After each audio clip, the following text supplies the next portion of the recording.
Berhari-hari sampah durian menggunung di Pantai Losari tidak diangkut.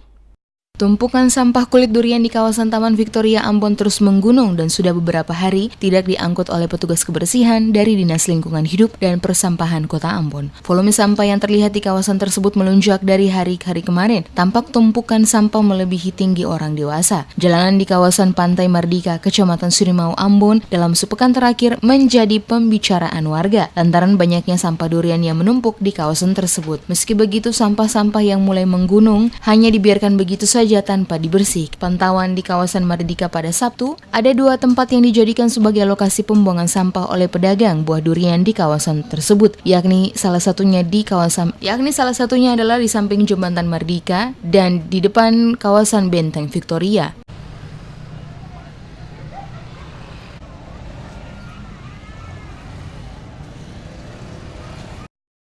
Padahal pedagang durian di kawasan itu setiap hari menyetor retribusi kepada petugas kebersihan. Salah seorang warga ditemui di kawasan tersebut mengaku sampah-sampah kulit durian itu sudah beberapa hari menumpuk hingga menebarkan bau tidak sedap. Keberadaan sampah yang sangat banyak membuat warga yang melintasi di kawasan tersebut mengeluh. Warga yang tidak ingin diambil gambarnya meminta pemerintah Kota Ambon, dalam hal ini petugas kebersihan dari Dinas Lingkungan Hidup dan Persampahan, dapat segera membersihkan sampah-sampah tersebut sebab keberadaan sampah tersebut sangat mengganggu kenyamanan warga dan mengotori keindahan kota.